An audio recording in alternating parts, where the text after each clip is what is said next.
Did you know your credit card points and miles can lose value to inflation?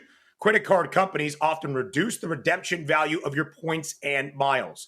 Now imagine a credit card with rewards that can grow in value. With the Gemini credit card, you can earn Bitcoin or one of over 50 other cryptos instantly with no annual fee. Every swipe at the store or gas pump earns you instant rewards deposited straight to your account. Plus, sign up now for a $200 Bitcoin bonus to kickstart your rewards. Visit Gemini.com/card today. Check out the link in the description for more information on rates and fees. Again, if you're looking to invest in Bitcoin but don't know where to start, the Gemini credit card makes it easy. This podcast is sponsored by Talkspace. You know when you're really stressed or not feeling so great about your life or about yourself? Talking to someone who understands can really help. But who is that person? How do you find them? Where do you even start? Talkspace. Talkspace makes it easy to get the support you need. With Talkspace, you can go online, answer a few questions about your preferences, and be matched with a therapist. And because you'll meet your therapist online, you don't have to take time off work or arrange childcare. You'll meet on your schedule, wherever you feel most at ease. If you're depressed, stressed, struggling with a relationship, or if you want some counseling for you and your partner, or just need a little extra one-on-one support, Talkspace is here for you. Plus, Talkspace works with most major insurers, and most insured members have a $0 copay. No insurance? No problem. Now get $80 off of your first month with promo code SPACE80 when you go to Talkspace.com. Match with a licensed therapist today at Talkspace.com. Save $80 with code SPACE80 at Talkspace.com. Check it out now. The numbers told the story, they always do. It's one of those idiots who believe in analytics. This is A Numbers Game with Gill Alexander on VSiN. Good Monday morning to you. It is A Numbers Game at VSiN, the sports betting network, VSiN.com, Game Plus, iHeartRadio, YouTube TV, and of course, Sirius XM channel 158. It's Gill Alexander alongside my little buddy Kelley Bydlon, everybody. Hey, how we doing? I'm good, man. Good. You still alive in Survivor? Still alive. Me and everybody else and their mother. You and every other human. Who'd you have? I took the Chiefs. I ended up taking the Chiefs, so I burnt that card early. And that's the old weird Survivor net negative feel when you win on a team like that, which we'll get into just how unbelievably ridiculous that game was in terms of domination. Yeah, it really was. I thought Steve brought up a good point on Friday, though, and it had me thinking a little bit. Yeah, I mean, I think anybody that was listening, my head was still scrambled on Friday. It was where I was going to go. I sat down, kind of just started looking at the next few weeks, and I know I had said on the show I was probably going to go Patriots, and then just kind of looking ahead to this week, it was, man, I really thought it would be nice to have the Patriots available, so ended up pivoting, went to Kansas City, and then, yes, everybody else ended up winning. Hey, man, you're still alive. Congrats to those who took the Bears out. Congrats to all who survived and are through into Week 8. I know some still have picks tonight. There's a doubleheader in football. There's a Game 7 in Major League Baseball. Man, oh, man. And I got no idea between Toronto and Seattle. We'll talk to Adam Burke a little later on to discuss Game 7 between the Blue Jays and the Mariners for the privilege of taking on the Los Angeles Dodgers in the World Series in the Fall Classic. So we'll do that a little later on. In between time, of course, it's guessing lines for Week 8 of the National Football League, which we'll get to. It's the exercise we do where I'm a cocoon. I don't know the spreads. Kelley tells me what they are. Within that exercise, we try to find value. Last week, a week ago, the two teams that I bet immediately during guessing lines, the Carolina Panthers and the Seattle Seahawks. So 1-0 so far on the initial instinct, with Seattle pending tonight. We'll see how that exercise goes today. Before we launch into it, though, a Circa Survivor update. That's how we like to sort of start the week. Very few eliminations this week thus far with 2 games remaining. In fact, a grand total of 204. That on the heels of 228 getting knocked out last week. But by comparison last year, if you remember this, through 5 weeks last year, 98.49%, a ridiculous record never to be broken. 98.49% of Circa survivors were out. Now look at it. They literally, in the 2 weeks after the first 5 weeks, so week 6 and week 7 of last year, 7 entries got knocked out in that 2 week span. So if you think these 432 thus far in the last 2 weeks is little, Last year, only 7 entries got knocked out in the entirety of week 6 and 7. That's pretty crazy. That stretch last year was incredible. Went from the record carnage to record stagnation. Yeah, yep. Here's where we stand right now, by the way, if we could do that. And again, the biggest pick this week to lose was the Steelers. 181 people had the Steelers out of what went into the week was 4,418 remaining entries. But if we go to the percentages here, guys, once again, through this point of week 7, again, 2 games left, 77.49% of all entries have been knocked out. That is still, Kelley, in the 6-year history of Survivor, only the 4th worst and really teetering on being the 5th worst or second least. 2021 they hadn't even gotten to 50% knocked out yet by this point. But look at 2022. We talk about last year. Because only 7 entries were knocked out the last couple weeks, in other words, weeks 6 and 7 last year, it allowed the 2022 year, percentage-wise, to almost catch up to it.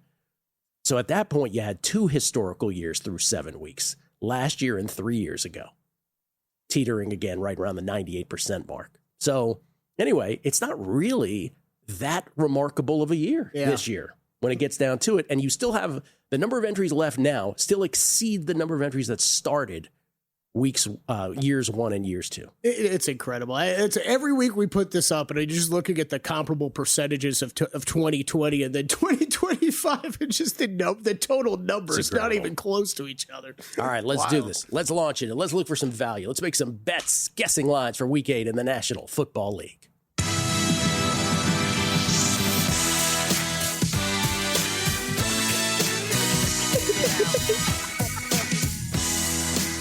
I love when Missy Elliott shows up at that. By the way, Grandissimo, they had 15 entries heading into today. Only the Lions remain. All 14 got through. Chiefs, 12. Patriots and Broncos, 1 each. Oh, we'll get to the Broncos. This is what we do. We recap everything from yesterday. We look for the value. What's first? All right, Thursday Night Football, the Minnesota Vikings at the LA Chargers. Oh, the Vikings. Vikings lose to the Eagles, the 3-3 Vikings. Had this one. But I have to tell you, even in victory, even with an ATS win here, you don't feel real good about the Eagles. You and I both won on this game, by the way. One of those weird ones, because I had the Vikings teased up. You had the Eagles laying the points. One of those games. Well, it started out, Philadelphia had a 4th and 1 at their own 45. Hurts on a Tuchus push for 1. Then later, 4th and 4 at Minnesota 37. Hurts with all kinds of time to A.J. Brown. Touchdown, 7-0 Eagles. 6:59 left in the first quarter. After Reichert hit a 59-yard field goal, by the way, to make it 7-3. Minnesota now in the second quarter, 3rd and 5 at their own 39. Pressured Jalen Carter on Wentz. Wentz picked by Jalix Hunt, 42 yards to the house. And that pick 6 to make it 14-3 Philadelphia with 13:26 left in the second quarter was really the difference in this game, period, all the way through.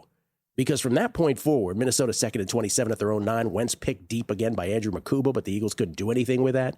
Minnesota next time they had the ball after that from their own 20. 2nd and 1 to the Philly 6. Incomplete intended for JJ. DeJean breaks it up. 3rd and goal. Wentz overthrows, 3rd and 1 at the 6, Wentz overthrows Naylor. And then 4th and 1, a hold, nullified a would-be touchdown, so they had to settle for a field goal. 14-6. Later it would be 14-9. At this point in the game in the third quarter, 14-9, you know how many total yards Philly had? 117. I mean, they were doing nothing. Yeah. But as Philly is wont to do, then they just pull a big play out of their you-know-what. Out of their cheeks, Kelley, I believe is what the correct technical term is. Second play, 2nd and 5 at their own 21. Hurts to Devonta Smith for 79. Touchdown. 21-9 Eagles. 8:07 left in the third. And then Minnesota would chip. Start at their own 40 after a kickoff, short landing zone, PI immediately in Philly territory. Eventually Mason in from 1, 21-16. Then Elliott misses a 42-yard field goal try. I believe it was a bad snap. Reichert 35-yard field goal, 21-19, 10:06 left.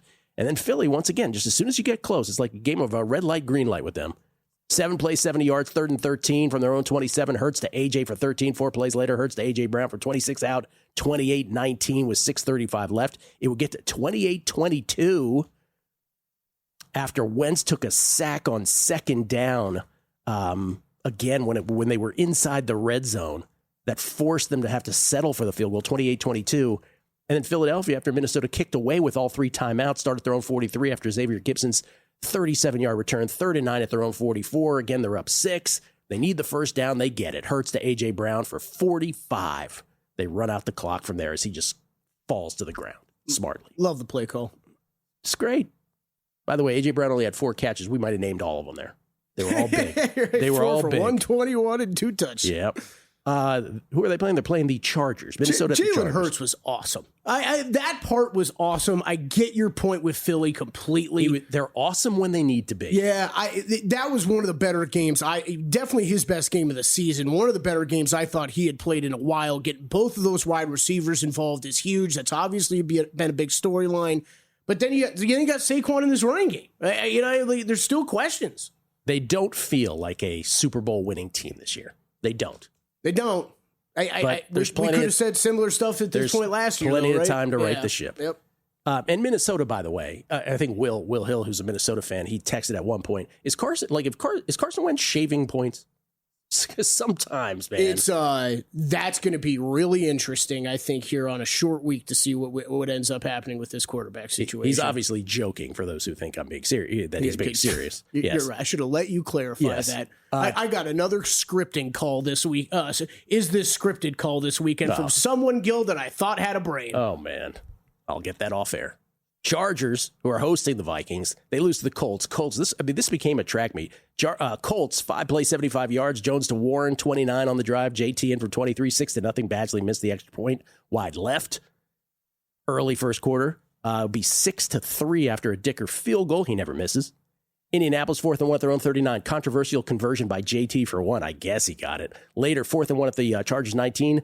Jonathan Taylor on the pitch for 7. 4th and 2 at the Chargers 4. Jones to Pittman, touchdown, 13-3. Early stages of the second quarter. Next time Indianapolis got the ball, 3rd and 17 at their own 27. Jones to Pierce for 48. 4 plays later, 3rd and goal at the 5. Jones to Warren, 20-3 Indianapolis. 8:56 left second quarter. Then the Chargers 3rd and 3 at the Indianapolis 28. Grover Stewart bats the pass way up in the air and picks it.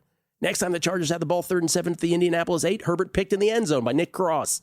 It'd be 23-3 at the half. Third quarter, Chargers woke up, 6 plays, 70 yards, 4th and 5 at the Indianapolis 7. Herbert to Johnston, touchdown, 23-10. First 2 minutes of the third quarter. But then Indianapolis immediately, ensuing kickoff, Amir Abdullah returns at 81 yards, 2 plays, 14 yards, Taylor in from 8, 31-10. And then on the subsequent drive, we're still early third quarter, Chargers go 76 yards on a drive where the announcer described a soft spot in the zone as a, quote, honey hole, unquote. I'm just reporting. I missed that one. Herbert to Allen for 17 to start, to Allen for 4 out, 31-17. But the Colts wouldn't let him get any closer. 5 plays, 73 yards. Jones to Tyler Warren for 29 to start. Taylor in from 19 to end at 38-17. It would get to 38-24 early fourth quarter, but the Chargers could never do anything subsequent after that. They had one really super long drive, but it was taking way too much time, down 2 touchdowns, and it didn't result in anything. So for me, by the way, Herbert, 420 yards passing, but in defeat. It's very Jeff Georgish. Yeah. The 3-3 Vikings at the 4-3 Chargers. I'll say Chargers minus 3.5. Yeah, you are a little off. We are Chargers 2.5, and it's a bet for me already, Gil. I don't love it. On the Chargers? On the Chargers, yep. Yeah, I wouldn't love it either, but I would lean that way too. Love it, but I'm in. But only 2.5, really? Are you going to make me bet the Chargers? I got to think about this. Coming back.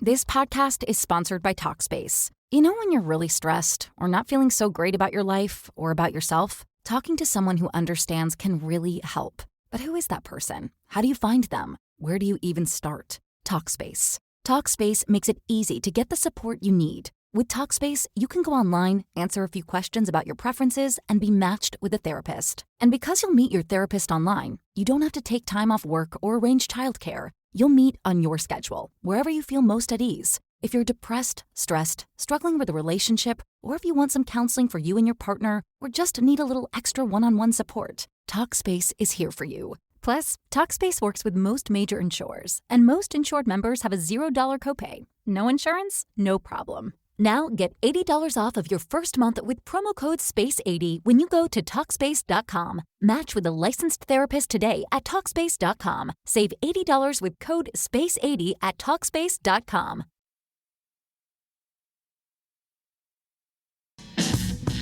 A numbers game on VSiN, the sports betting network. Back on a numbers game, live from Circle Resort Casino, downtown Las Vegas. Derek Stevens, Shangri-La in the desert. Think he'll get tired of you saying that? Yeah, it's probably him or me. You. How about you? Let's start there. No, I'm not. I don't think Derek will be either. I mean, he named the parking garage is named the Garage Mahal. I know, for God's sakes. I don't think he'll get tired of it. I won't get tired of it. We get tweets at Beating the Book. Dave at Yankee. He says, in the 2026 NFL draft, if the Jets have the number 1 pick or even a top 3 pick, will all the eligible quarterbacks refuse to play for the Jets? Still winless. You're 0-7 Jets. My bet on the Dolphins to have the fewest wins. The Jets just won't budge. It's a race, and no one will budge, and it's still New York City. People will want to play there. Oh, absolutely. Jacob Ellis, Wapisi Capital. Did the Rams perfect the overseas travel? I'm so glad you brought this up. They look sharp right out of the gate. That's a team that very well could be undefeated to this point. You know, this needs to be said every time we talk about overseas travel. And you'll hear, because we got to fill content, right? So you'll hear not just us, but you'll hear everybody sort of talk about, they're going early. Mm-hmm. Or in the case of the Vikings, remember they had 2 straight games. So they had the second game. They obviously had this massive advantage. Remember, they pulled it out in miraculous style against the Browns. And the Rams just showed up the day before.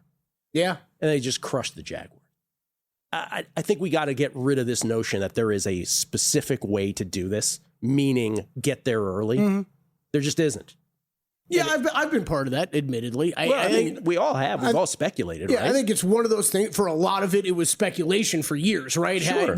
Teams were handling it different ways. I think it made sense intuitively that if you got over there early, I'm not pointing fingers. I'm raising my hand as part of this. I'm just saying we shouldn't do it moving forward. Yeah, but it's something we bring up all the time, right? Sample size. Yeah. Now it feels like we are getting enough where maybe those results are panning out that it doesn't matter all that And much. if you're really a team that's taking this seriously, you get experts in to try to figure out what might be the best way. Yeah.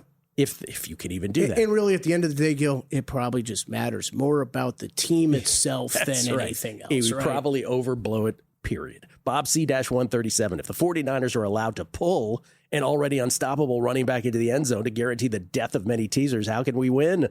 Keep the tennis picks coming. Thank you. We couldn't get the sweep. We were 2-1. I'm never betting the NFL again until tonight and Thursday and Sunday. But after that, I'm done. That is such a great sentiment. We've all said that. We all joke. We're like, I'm never betting this again till tomorrow night's game. I told Gill this off the air last week. Yesterday, flawless. I didn't lose a single bet. Great week of betting the NFL. Nothing was heavily staked, though. I think I brought that up a couple times on the show last week. It was least amount of bets I've had all week. Week 2.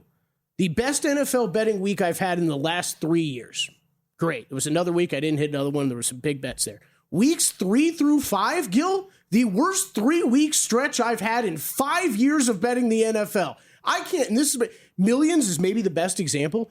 Do you know I don't have a 2-3 or a 3-2 Millions week yet? Now that's amazing. Everything has been 5-0, 4-1, or 1-4 and 0-5. That's amazing. It's incredible. I've lived in the 3-2, 2-3 range, except for week 1 where I don't think I got anything right. Gary Philly, time for guessing lines on a numbers game. Yeah, we've started. We're going to continue. Primetime, Cowboys _ Cubs 1. Yo, hey, man. Having taken Denver in my $1 million survivor, I'm now 420 years old. Pretty sure on this we can agree, or pretty sure on this we can agree. 1, injuries suck. Too soon for the RG3 comparison? No, I was making it the first time he got hurt. His mom is on Twitter asking people not to make the comparison. Talk about Jaden's mom. 2, Cowboys are the NFL's most entertaining team. Oh, easy. Yes, easily. easily. Stop it. No, they're never entertaining. 3, Zoe should dance. Oh, she could do anything she wants. And 4, yoga pants. Peace and love. Tribute to the old Megapod story by Buddy West. The Commanders and Cowboys should play each other every week. There should be a practice midweek on Wednesday nights just for us to watch. Well, as long as the one team has their quarterback and wide receivers, sure. Well, I want Jaden and those guys to be there. That was fun. That game was fun. Nothing fun about it. Las Vegas 514. Yo, any concerns on our franchise quarterback, JD5? I know he's a little light in the backside, but I don't want any comparison to RG3. I was making it.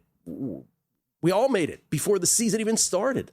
Like after this amazing rookie year, they were both rookies of the year, and then we know what happened to RG3 late in his rookie year. the spray knee against Baltimore, and then he blew it out in the playoffs against Seattle at home. The place was a morgue. So as soon as there's any sign of injury with Jaden, this is already the second injury now, he's played like parts of, what is it? Like he's played parts of 5 games. He's played three full, 1 injured late, the Green Bay game. And now this one where he had to go out. And McLaurin's only played 3. It feels like a lost season. He's light in the backside. James NTU 89. Thank God it's only a hamstring. Thought it was worse. Dude, seriously. I thought it was worse. James NTU 89. Gill, I went all in on Denver yesterday in Survivor. I'm still speechless. Should I buy a lottery ticket? I think that was your lottery ticket. Shrek McPhee. Can we please just slot the Jets and Titans games into early European slot or one of the doubleheader Monday nights? I'm so tired of having them occupy 2 of the 6 early slate games every single week. Brutal. Preach. The early window. Kelly's getting upset about this stuff too. The early window this week and last week, and I'm not even talking about the Europe games, which were horrific. Yes. But the early windows were horrible. It's terrible.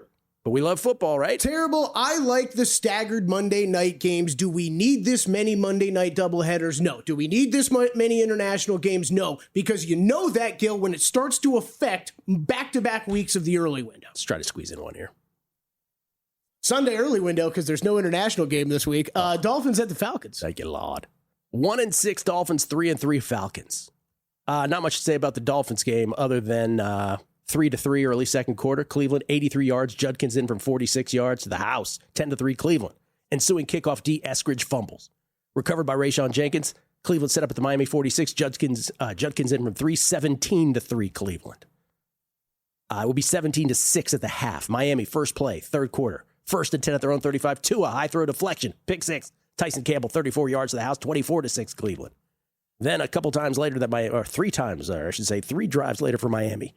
Pardon me. 3rd and 12 at their own 3. Tua from the end zone. Picked by Rayshon Jenkins. Cleveland set up at the 2. Judkins in first play. 31-6 Browns. Let me repeat that. 31-6 Browns. Offensive powerhouse. Miami second play next drive. Tua picked by Ronnie Hickman. Just wanted to throw that in as well. And by the way, down 31-6, there was a play where Quinn Ewers came in for Tua and he hit D. Eskridge with a 40-yard play. And D. Eskridge down 31-6, mugging it up for the cameras. What are we doing? By the way, this Mike McDaniel's getting fired right after this show. I mean, it has to happen, right? As soon as we leave the studio, that's when stuff happens within 5 minutes. Yes. I've become the guy that's not as comfortable with the in-coaching firings, but my God, Miami, you got it. It's rip off the Band-Aid time. You got it. You got to get this, move some of these players you can get something for. Time to start over. Tua was 12 for 23 for 100 yards. 3 picks. 3 fumbles. 3 interceptions, 2 sacks. By the way, they outgained Cleveland 219 to 206, but they were -4 in turnovers. They're at Atlanta. For those who missed this game last night, there was baseball on. Maybe you were footballed out. I don't know what to make of this. 3-0 Atlanta, early second quarter. San Francisco 2nd and 8 at the Atlanta 23. Mac Jones picked off deflection by Caden Ellis. Atlanta couldn't do anything with it. Next time San Francisco had the ball, they started to dominate. 13 plays, 80 yards. McCaffrey in from 1, 7-3 Niners. 1:48 left in the second quarter. Atlanta would get it back. 1st and 10, their own 46. Penix sacked by Bryce Huff. He fumbled. Alfred Collins recovered.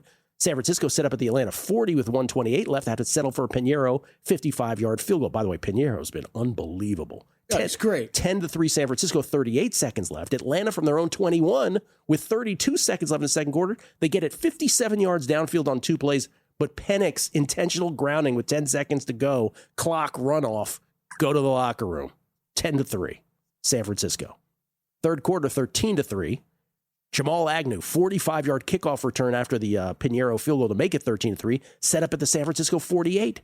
6 plays, Penix to Bydlon from 10 out. 13-10 Niners with 6:28 left in the third quarter. So you're like, as weird as this game has been, it's only a 3-point game. Later, San Francisco from their own 4. They punt after a 3rd and 3 deep ball to Demarcus Robinson. It's flat out dropped. Atlanta from their own 17. They get it to 4th and 1 at the San Francisco 35. Remember, they're only down 3. Penix incomplete, intended for London. And then San Francisco with 8:16 left, 3rd and 13 at the Atlanta 21. Mack to McCaffrey for 17 to the 4.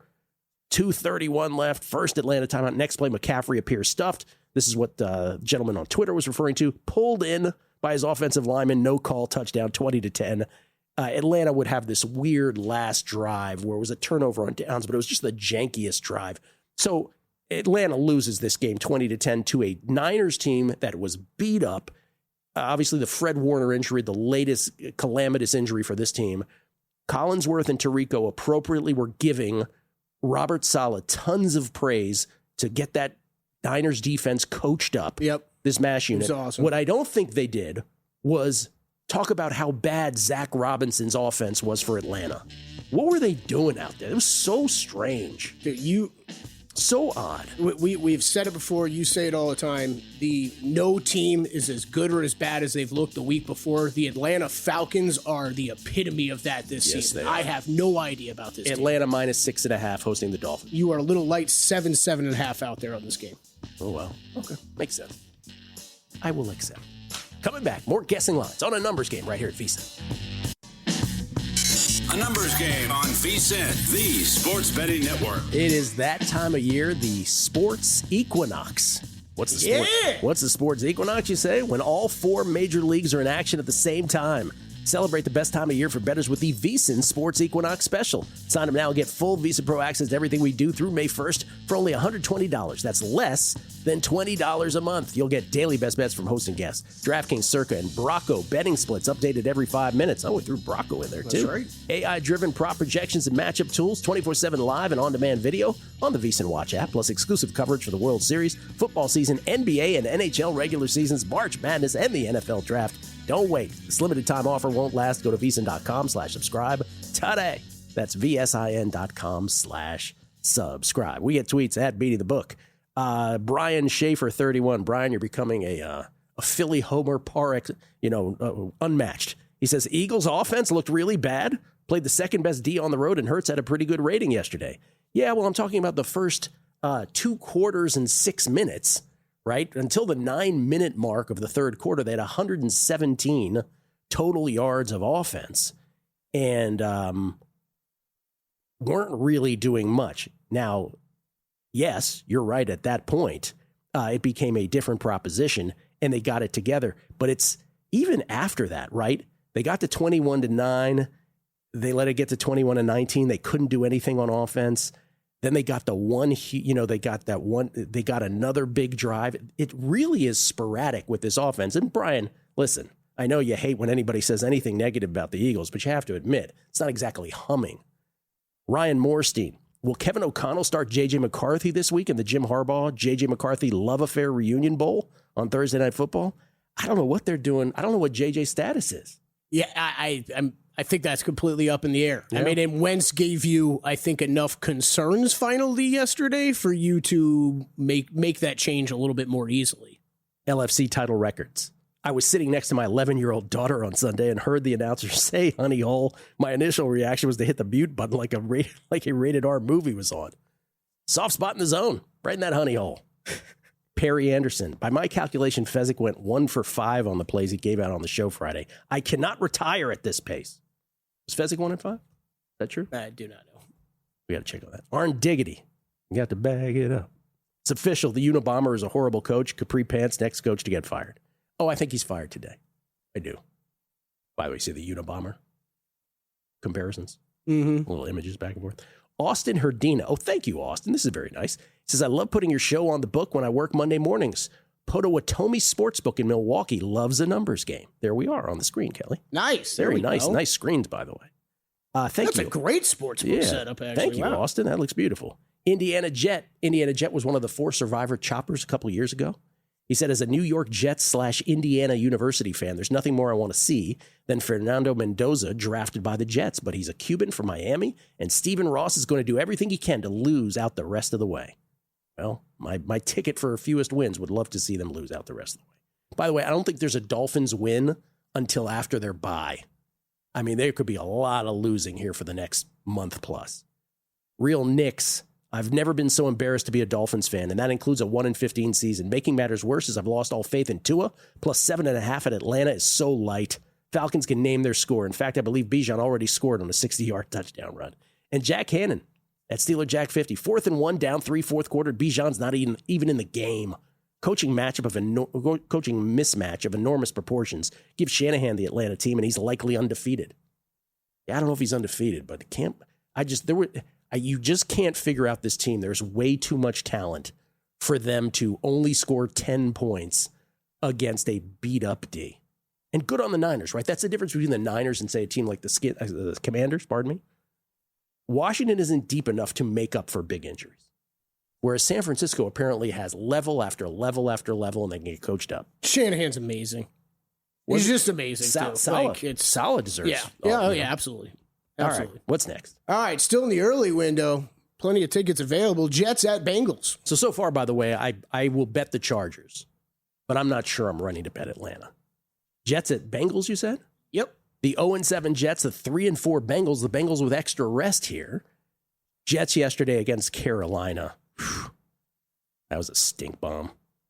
Jets first drive, 4th and 5 at the Carolina 33. Fields incomplete, intended for Reynolds. 3-3 game much later in the half. Carolina from their own 48, Bryce to Chuba Hubbard for 26, down to the 3. Bryce to Xavier Legette. Next play, touchdown, 10-3 Carolina. We go into the half that way. Are we on Legette or Legette, by the way? I've heard a lot of Legette on the games. Let me just tell you something. If he wants to pronounce his name Legette, I'm just going to have to disagree. Legette. Going Legette. By the way, Fields sacked by Ashawn Robinson to end the half. Just brutal. Third quarter, 10-3. Now you see all the Jets money that came in at the end. Yep. Right before kickoff. Jets were favored by the end. Third quarter, 13-3 now, Carolina. Fields is benched. Tyrod Taylor's in. Still had to punt first time. Next time they got the ball. Jets, 2nd and 10, the Carolina 38. Tyrod picked deep in the end zone by J.C. Horn. Dalton in now for Carolina. Sauce is hurt for the Jets. It'd be 13-6 after a Folk field goal. That's Nick Folk. And then next time the Jets would get the ball, down 7. 2nd and 10 at their own 28. Tyrod picked deep by J.C. Horn again. Next time the Jets would get the ball, they're still down 7. 3 and out. A punt on 4th and 10 at their own 14 with all 3 timeouts. 1:55 left. I guess you got to. You have all your timeouts, I guess. They'd never see the ball again. Carolina 3rd and 8 at their own 45. Dalton to Legette for 33 ball game. That's all you need to know about that game. And then who was the other one? Cincinnati, we already talked about. They played on Thursday night. I'll say Cincinnati minus 5.5. This one is right on the money. Bengals 5 to 6 point favorites out there right now. Actually, I see a 4.5 at FanDuel. But mainly 5.5s. I saw that at FanDuel. I would bet that. I think Cincinnati could. I think they could roll. I really do. Next, I'm wondering what the Jets do with. You think there's a quarterback change there at all? Are we done with the Justin Fields experiment once and for all? I don't know. I don't know that we are, but I can tell you that I would think Tyrod Taylor would be an upgrade. Yeah, but I mean, you're not going to the playoffs. You're not. That's the big thing. What are we doing with him? Why is that going to matter? Next, early window Browns at Patriots. 2-5 Brownies, 5-2 Patriots. Cleveland, as we talked about earlier, beat the Dolphins, crushed them. Dylan Gabriel only completed 13 forward passes. He was 13 of 18 for 116. As I said, the Dolphins actually outgained the Browns because it was just a pick fest and a turnover fest for the Dolphins. Judkins, 25 for 84, 3 touchdowns. And again, outgained 219 to 206, but plus 4 in turnovers. The Patriots. Patriots beat the Titans. And oh my God, if you watch Scott Hansen on Red Zone, the slurp fest continued. Dude, get ready for it all week. The Patriots are the greatest team in the NFL. You want to wear that, Gill? 3-3 game. Tennessee goes 3 plays, 59 yards, and 137. Ward to Chamari DK for 18, then to DK for 38. Touchdown, 10-3 Titans, 5:04 left in the first quarter. A couple times later for the Patriots, though, 11 plays, 93 yards, made to Austin Hooper on 3rd and goal from the 3. Great catch. Touchdown, 10-10, 5:34 left in the second. We go 13-10 Titans. Inside 2 minutes left in the second quarter, but New England after a kickoff out of bounds. Oh, how much of this plagues the league. From their own 40, 3 plays made to Kendrick Bourne from 39 out, 17-13 Patriots by halftime. They had already taken the lead by the half after trailing a couple times. Third quarter, New England blows it open. First drive, 12 plays, 88 yards. May has to leave it temporarily, but he comes back 4th and 1 at the Tennessee 9. Made to DeMario Douglas for 5. Great catch on a throw that was behind him. Next play, Ramondre in from 4, 24-13. And then Tennessee, first play, subsequent drive, first at their own 23. Cam loses the ball untouched on the windup. and Kaylavon Chason, 19 yards to the house, 31-13. All of a sudden, it's a out-and-out blowout. And if you're Cam Ward and you're the Tennessee Titans, you just cannot have that. You cannot sit there untouched and lose the football. Wet ball, Gill. It's tough. It's tricky sometimes. Oh, wait, it wasn't wet? That ball was not wet. Yeah. Ward was picked later by Marcus Jones off a deflection as well. Drake May, 21 of 23. That is, I'll do the math for you, Kelley. That's a 91.3% completion rate. It's not bad. 21 of 23. That is the New England Patriots franchise record. Well, that can't be because Tom Brady played there, Gill. Yeah, it still is. He never did that. But Drake May did it yesterday. He only threw for 222 yards. But he didn't need to do more. 21 of 23 for 222. 2 touchdowns, no picks. 387 to 255 total yards advantage. The Patriots were +2 in turnovers. Cleveland at New England. I will say New England. I got to put in the Scott Hansen slurp vibe. I'll say New England -6.5. 6.5 juiced at DraftKings. It is 7 everywhere else that I'm looking at. Look at me. Guess. Yeah, that's about right. Patriots definitely a survivor consideration for me this week. It's part of the reason why I pivoted to Kansas City, and we'll see where this line goes. Might end up in a Patriots. Patriots might end up in a teaser. On Red Zone, Drake May has won 6 Super Bowls. Oh, at least he's about to catch Tom Brady. I like it because you watch so much Red Zone, dude. It is gonna. Oh my God! Every show in America the next couple days, it's all you're gonna hear. When we get to the Giants and the Broncos, we get to that next. I've already heard Drake May is a top 5 quarterback in the NFL. I've heard a lot of this. Yep. He's good. He's good. Easy, though. Coming back on a numbers game. A numbers game on VSiN, the Sports Betting Network. Back on a numbers game, guessing lines for Week 8 in the National Football League. Looking for value. Hope you're playing along by yourself. Interactive game. My guesses are my guesses, but you should be guessing along as well and try to find value yourself. So far, I've bet the Chargers.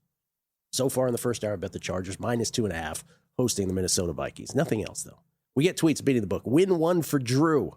With the horrible Miami run D, if the Falcons OC calls any passing plays, he should be fired at halftime. Brad Magnus. All right, this cannot be true. The real Brad Magnus. He says, BetMGM at State Farm Stadium, that's the one in Glendale, Arizona, where the Cardinals play, is giving free bets every day until January. Bet $100 to $199 for a $100 free bet. $200 bet gets you a $200 free bet. I've been taking advantage, but my YOLO parlays aren't working. How would you approach these bets? Futures? Okay, first of all, there's 2 things here. One, why are you parlaying them? If this is true, just bet like money, just bet dogs on the money line would be my advice. Forget the parlays. But before we even get to that, wait a minute now, Kelley. Yeah. Wait. You bet $100 to $199 for a $100 free bet, and $200 bet gets you a $200 free bet, and you're saying this is available every day? So I got a $200 free play every single day? Is Steve Fezzik outside of that stadium right now? Yeah. Gill and I were discussing this a lot during the break. I'm doing the show remotely from a tent outside the stadium every day through January. Apparently. Every day or every Sunday when the Cardinals are It's got to be something like that. I'm sure it was just a small mistake on the tweet. It's got to be that. Because why would, if you were Arizona Police Department, come to the stadium? Aren't you like, why are you bringing all these people to the stadium on days where there's not games?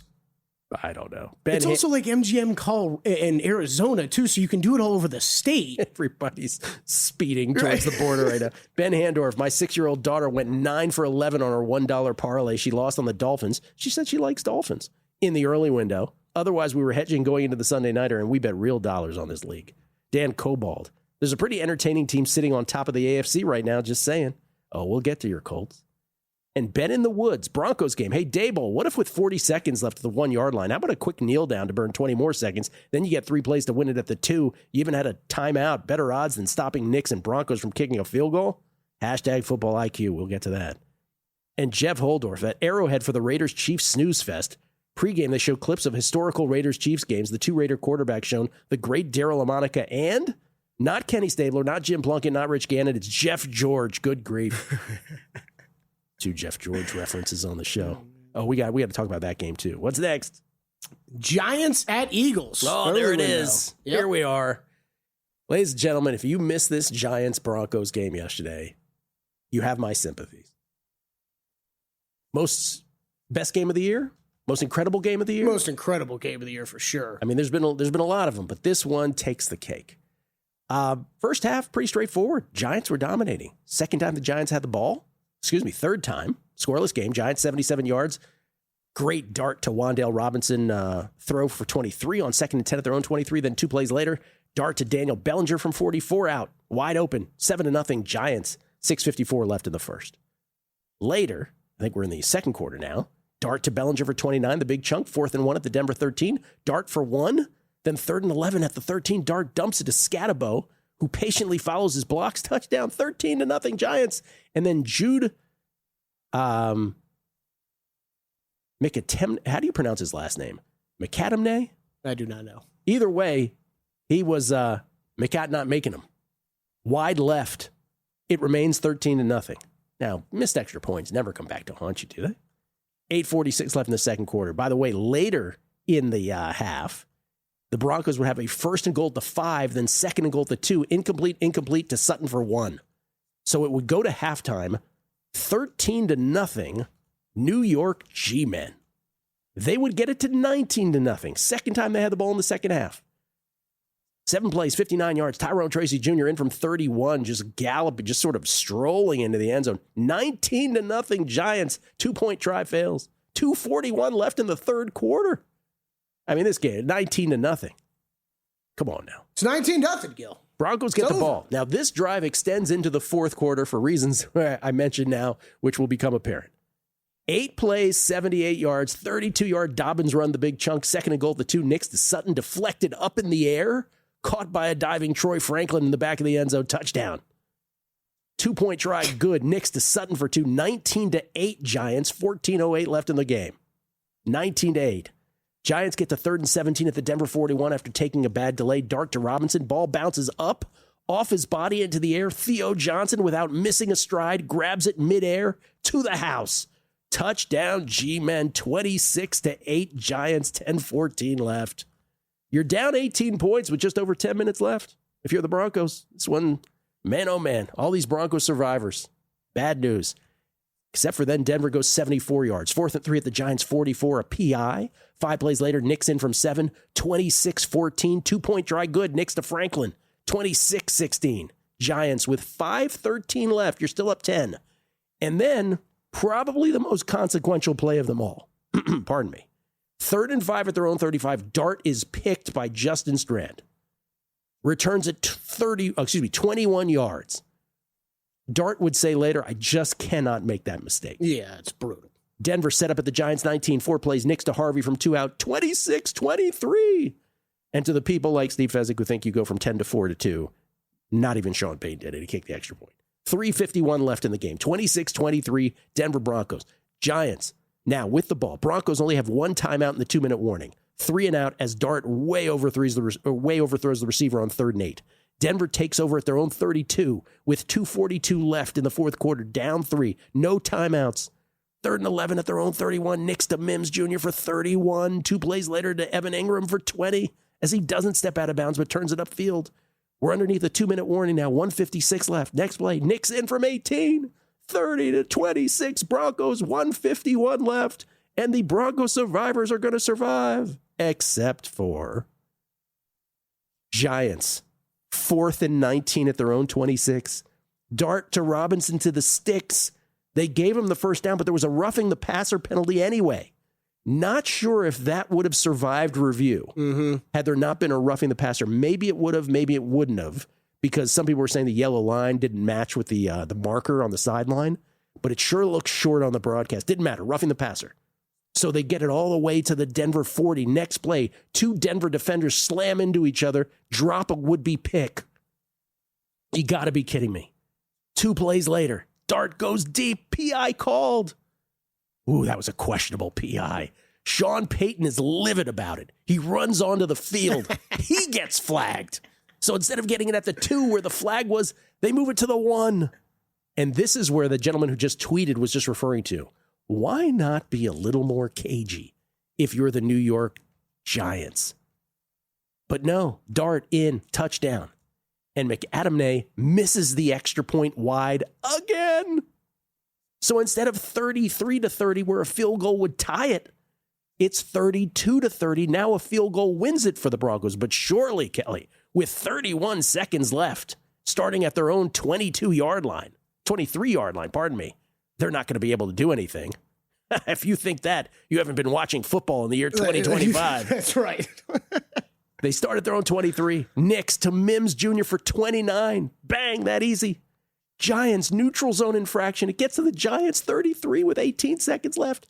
Then Nix to Sutton for 22 to the Giants 21, and they spike it with 3 seconds left. Bo Nix tosses the ball at a ref and just runs off the field. You see that? He just throws it out. Yeah. He just throws it out and goes. Lutz, 39-yard field goal. Good.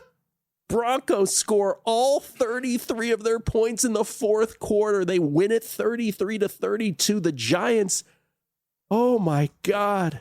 By the way, 33 points in the fourth quarter, the second most fourth quarter points in the history of the National Football League.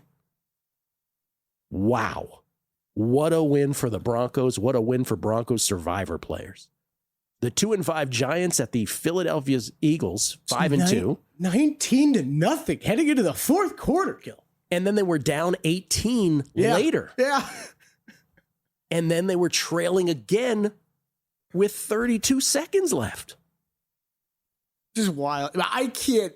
This is where we were talking about 31 seconds left. Pardon me. We were talking about it. Why am I blanking on whatever game this was now? Was it the Packers a few weeks ago? You got to milk the clock for as long as possible to the end. And I know the Giants, like it's Giants. You're still this young franchise. You just got to you'd want to score, but it's the NFL in 2025. You leave any time left on that clock when you got to kick off. You don't know what could happen. And you've got to be smarter about late. We've seen in the last couple of weeks, T. Higgins slide. Yep. We saw A.J. Brown fall to the ground yesterday. You've got to have your head about you. And if you are the Giants, maybe you just don't knock it in. 31 seconds is an eternity these days. Mm-hmm. Not only is it an eternity, they got the ball all the way downfield. This is the Giants at the Eagles. It's a revenge spot from a game that was just played, it feels like 2 seconds ago, where the Giants crushed the Eagles on Thursday Night Football. I'll say the Eagles -6. You are light. Eagles 7. There is a 7.5 out there, I see. 7 consensus. That's probably better. Coming back, more guessing lines on a numbers game at VSiN, the Sports Betting Network. The numbers told the story, they always do. It's one of those idiots who believe in analytics. This is a numbers game with Gill Alexander on VSiN. Hour number 2 of a numbers game at VSiN, the Sports Betting Network, VSiN.com, Game Plus, iHeartRadio, YouTube TV, and of course, Sirius XM Channel 158. Gil Alexander, Kelley Bydlon, right here as well. You can follow Kelley on Twitter at Kelley Bydlon. That's Kelley Bydlon. Kelley Bydlon. Why he pronounces it Kelley Bydlon, I have no idea. I'm at beating the book. Kelley's still alive in Survivor. He's very pumped about this. I'm very pumped for him. Let's go. May you get to the promised land. That would be nice. May you get to the promised land where there's not 1,000 people to chop it with. Yeah, that would be nice too. That would be nice. Long way to go, though. Once again, only just north of 200 Survivor entries gone from Circus Survivor this week, with 2 games pending. I suppose there are possibilities again. I think the Lions and Seahawks, if they were to lose either one of those 2 games tonight, that would chop off more Survivor entries. So you will be in full root against mode in that respect. You have a play on either of these 2 games? I'm on Seahawks. Yeah, I'm on the Seahawks myself. That's biggest bet of the week for me. So, yep. Yeah, that line did not move all week. Yeah, kind of odd. I mean, it hit 3.5 a couple times, but yeah, we get tweets at Beating the Book. Yeah, it's all three heavy juice right now, most places. That's what it's been all week. Harold Irving. I thought the second Raider quarterback mentioned was going to be George Blando. Talking about Jeff Holdorf's tweet earlier about how he was at the Raiders-Chiefs game, and the pregame show showed historical Raiders, and it was historical Raider quarterbacks. It was Darryl Lamonica, and then it was Jeff George. He thought it would be George Blanda. George Blanda, who, by the way, played into his mid to late 40s, had lamb chop gray sideburns, and was smoking cigarettes on the sideline. Legend. Legend. I was going to say 50s. Felt like he was there forever. Nemesis Enforcer. That 4th down spot on the Giants' last drive was criminal. The PI was 1B. Well, the spot again wouldn't have mattered. So whether the spot was good or not wouldn't have mattered because it was roughing the passer. But the PI was criminal. PI was criminal. And Sean Payton running out onto the field just livid, getting flagged at that moment. Man. You know what? I guess hot take. I didn't think it was that bad. Really? I didn't think the PI was that bad. He kind of gets the head around. It's late, though. He does it is. He's face guarding for the most part. He just gets the late head turned around. It was late, but it was a turnaround. You're right. Murphy 11-821. Gill, I'm looking forward to you discussing the unbelievable Ohtani night with your very knowledgeable baseball guest. Is that breaking out of a slump? Wow. Yeah, I mean, we're talking obviously NFL this morning, but look, that game 4 between the Dodgers and the Brewers. Incredible. It's the greatest postseason individual performance in the history of baseball. 3 home runs and 10 strikeouts on the mound. It's just, and by the way, that second one is still coming down, that home run. Now, Chrissy Anders, my mishpucha, points out that you can only say postseason on that because there was a game by Tom House in 1971. Was it Tom House, or was it Tom House, or was it somebody else? Tom House, yeah, sure. Tom House. Yep. Or are you just making that up? I have no idea. I have no idea. Yeah. I always get Tom House mixed up with somebody else, so I just want to make sure that I'm doing it correctly. No, not Tom House. Tom House was the guy who caught the Hank Aaron home run. Rick Wise in the year 1971 hit 2 homers and pitched a complete game no-hitter. That was June 23rd, 1971. So you can't quite say it's the greatest individual performance of all time, but obviously it's the greatest postseason performance, and given the stakes, maybe the greatest single performance in the history of baseball. Bob Sacamano. Can't listen live today, so I can only imagine the shade that Kelley and Gill are throwing at the league's QBR leader during their Pats Browns guessing lines. He's talking about Drake May. Drake May was the Week 7 QBR leader, 96.4 for Drake May. Well, when you only throw 2 incompletions, when only 2 balls hit the ground, you are going to have the best QBR. See where that line's at, though? You see where that line's drawn, Gil? Yeah. If he's not in the Hall of Fame already, you're a hater. That's exactly right. I'm so glad you brought this up. We are Drake May haters, So Gil. we are now officially Drake May haters because all we're saying is, why is everybody slurping him so much before he's ever even done anything? Does that make us haters? I think he's really good. I think he's really good, too. The other part of it is like Drake. You can't be nuanced anymore in this world. The other part of it is Drake May being really good doesn't, in my mind, equate to the Patriots are really good. Maybe they are. Maybe that's a thing. I'm not there yet, though. Yeah. I don't know. We're haters, man. We're terrible people. No, we just can't stand him being slurped. I'll speak for myself. Okay, this is from, let's see here. This is from Judd O'Connor. Adversely from the Giants, I think he means conversely from the Giants, Bo Nix could have run out of bounds or took a knee at the 1 or 2 with 1:51 left, can run the ball, pass it, whatever they wanted to. Pendulum has to swing both ways. Didn't the Giants have 2 timeouts left at that point? So you're right. It would have been sort of similar. That's correct. It's just that the Giants had time to think about it because they were at the 2. Excuse me, they were at the 1, right? Whereas the Broncos were at the 18. So you're right, he could have. It's just that the Giants had all the time in the world to plan it out, and they still couldn't get it right. This is from James. He says, I wanted to cry when the Giants retook the lead on 1st and goal. I still wanted to cry when Denver hit the game winner. Still not emotionally over that game. Insane. James, I was on my knees in the man cave with the Broncos. I had 2 of my 3 survivors on them. My wife's going crazy. The dogs are jumping around. It was nuts. And Bobby Geddes. I don't know if you've heard of this young kid over here in Beantown, Drake Mahomes. I mean, May.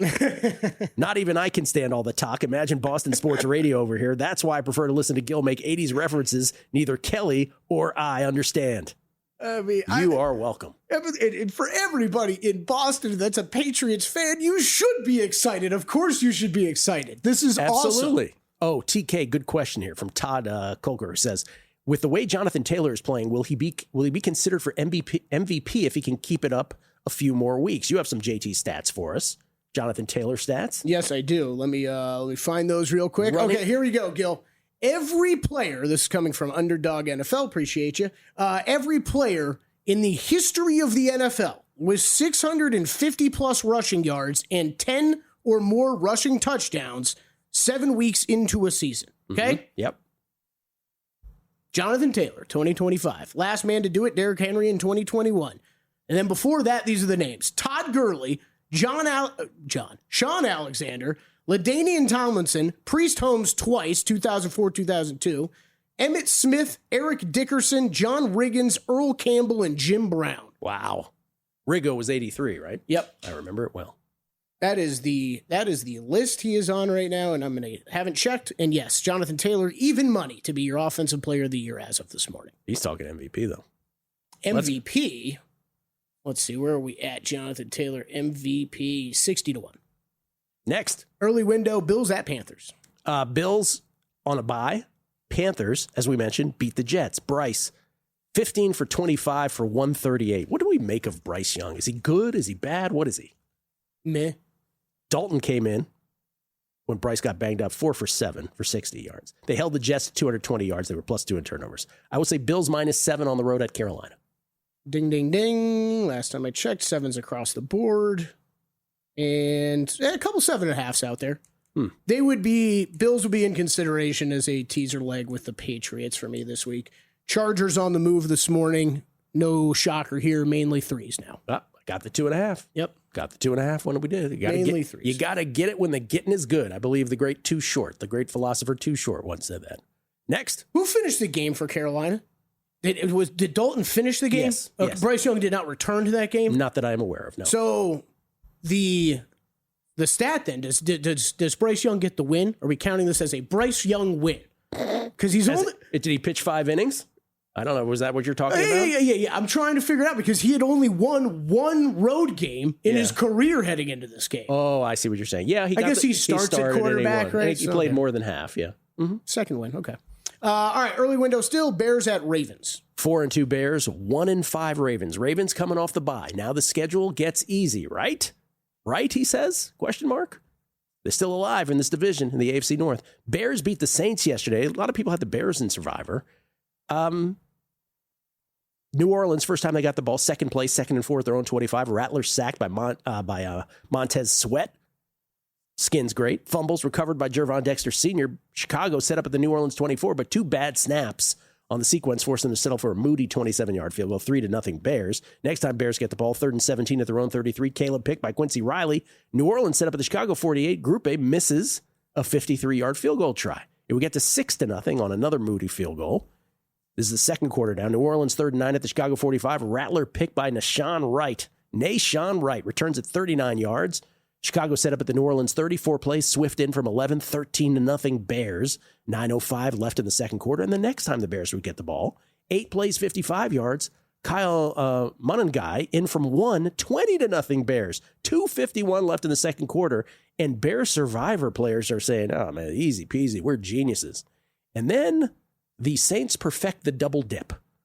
New Orleans from their own 9 with 1:08 left in the half. From their own 9, Kelley, with 1:08 left. 2nd and 10 their own 22. Rattler to Olave for 57. 2 plays later to Olave from 21 out, 20-7. A 5-play, 91-yard drive that took 48 seconds. Then the second half begins. New Orleans gets the ball. They go 10 plays, 80 yards. Rattler to Olave from 14 out, 20-14 all of a sudden. Bears with 9:40 left in the third quarter. But guess what?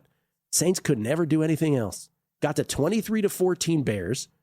Late third quarter, New Orleans 1st and 10 at their own 40. Rattler looking for Shaheed. Overthrow picked by Kevin Byard deep. Then 26-14 Bears. 6:22 left in the fourth quarter. New Orleans get it 4th and 2 at the Chicago 26. They're matriculating, trying to get it to a 1-score game. Rattler picked off a deflection by Tremaine Edmonds, and for all intents and purposes, that was it. New Orleans was held to 253 total yards. The Bears were +3 in turnovers. Caleb, 15 of 26 for 172. Swift was the big guy in the box score, 19 for 124 and a touchdown. Bears at Baltimore. Fascinating line. I said Baltimore. I put it in no man's land. Baltimore -5.5. I think your line makes more sense. You're short, though. This is Ravens 6.5. There are it's about basically split between 6.5 and 7s on the board. The correct way to say that historically is, Gilly, I like your line better. That's right. What is the Love number? you, Chrissy. 6.5? 6.5 or 7s. There are 7s out there. A lot of respect put on that Ravens name. Yeah. Maybe too much. I'm not racing to bet the Bears, though. Coming back.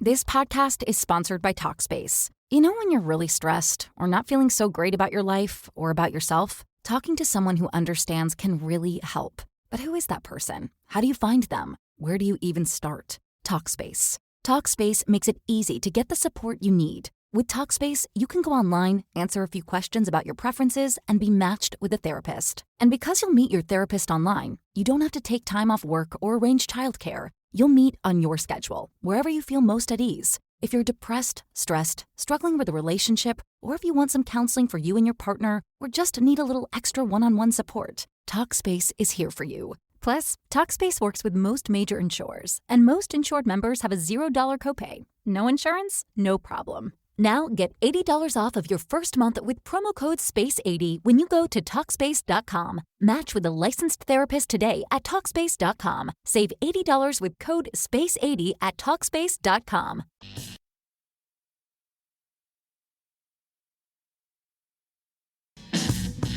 A numbers game on VSiN, the Sports Betting Network. Don't forget to check out the Sharp Plays Unmatched Transparency with records updated daily, AI betting analysis, real-time global betting information, and alerts directly from the pros. SharpPlays.com. Check it out.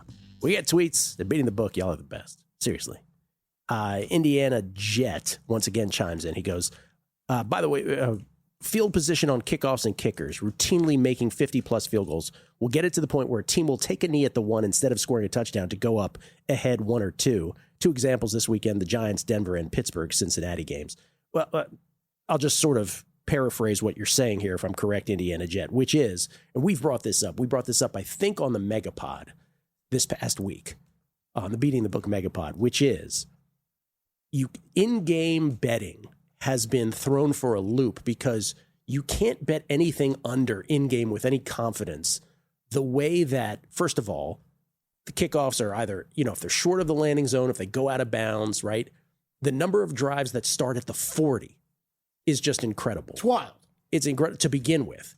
And the way that these teams are able to matriculate the ball down the field into field goal range, as you said, it's think how you're shortening the field on both ends, right? So it's 35 on a touchback, but 40 on a short of the landing zone or an out of bounds. And then the field goals, everybody routinely making the 50 pluses, let alone the 60s, right? Brandon Aubrey makes 60s like it's, nothing.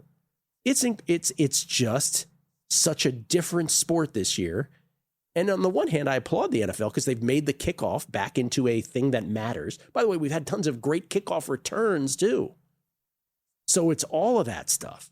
So I just think it's you're right, strategy's going to have to change for some of these teams. They're all going to have to be mentally aware of what is happening late in football games, situational football, in a way that they never have before, because you just can't leave any time on the clock anymore. I think it's awesome. I think it's all awesome so far. I did not expect to enjoy the kickoff rule as much as I am. I think anything that brings more strategy into the game, I'm for. And that's what this has done. And Me too. I understand the question. I guess I still have major questions about how eager teams, especially in that situation, right?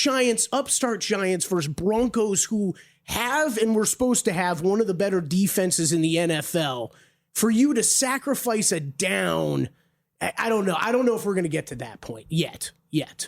Yeah, and keep in mind at that point, they didn't need a field goal. They needed a touchdown. So there is a possibility you could get stopped. Right. Different story. Yeah. If all you need is a field goal to tie and you're in that situation, different story. Las Vegas 514.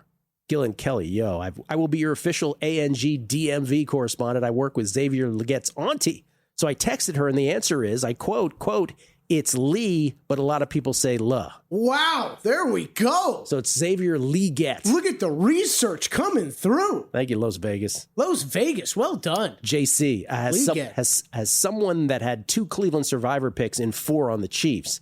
I really needed Arizona and the Giants to pull it out. Arizona against the Packers, Giants against the Broncos. Shaking my head. Also, go Dubs. Yeah, I think for those of you like you who had the Chiefs. Yeah, I was right there with you. Yep. I was texting with Joe Pita. He got through with with other teams as well. It's sort of a net negative week because it's got that some people got through with the Bears, right? Some people got through with lesser picks, if you will, quote unquote. I did have a friend who's in, and he was on the Patriots, and he was texting me so upset about this, right? Yes. Like going nuts about these finishes.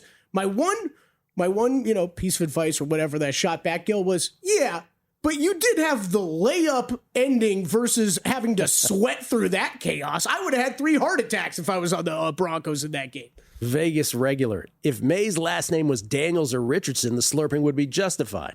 Well, I'll speak for the Daniels part. I don't know about Kelly's Richardson part. But when Drake May gets to a conference championship, you get back to me, Vegas regular. Okay, buddy? If this was Anthony Richardson doing it, I would be 10 times worse than what the national reaction is. But what he's saying, he's somehow saying that I'm being not fair about it. No, I'm being completely fair about it. Do something first. Kevin Ryan, Gill, what gets lost in that Denver game is Peyton accepting the 3rd down penalty rather than giving the Giants 4th and 3 at their own 48. They would have punted with the lead that late in the game. Peyton's fault they even got the chance for that PI.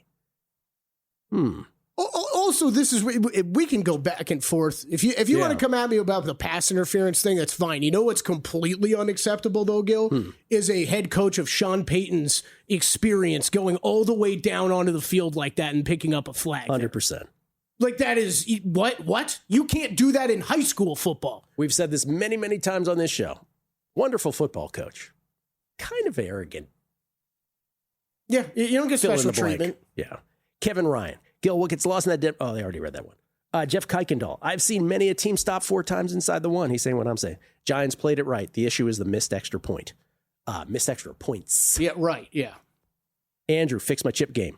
Remember this shot comparing Blanda and Brady at age 43? Blanda looks like he could be his father, if not his grandfather. This can't possibly be all the TB12 diet. Yeah, George Blanda, and we can't show this, but at 43 years old, he looked like he was 60. If you said he's 60, you'd be like, yeah. But and also Tom Brady looks younger now than he did 15 years ago. Yeah. Drew, which is also a little weird. Drew Bridges. Don't forget Christian McCaffrey. 52 first downs, rushing or receiving, 7 more than the next highest player, Jonathan Taylor. The last player with more than 52 first downs in the first 7 games of the season, LaShawn McCoy, Shady McCoy in 2011. And GV, New Jersey, New York. I always thought it was I like your number better, not I like your line, but you're correct, GV. You are correct. I'm looking at this Blanda picture right now. It's amazing. It's amazing. Yeah, it's amazing. All right, what's next? Okay, early window. 49ers at the Texans. All right, 49ers, we talked about, they win last night. They're 5-2. Houston, idle this week. They're 2-3.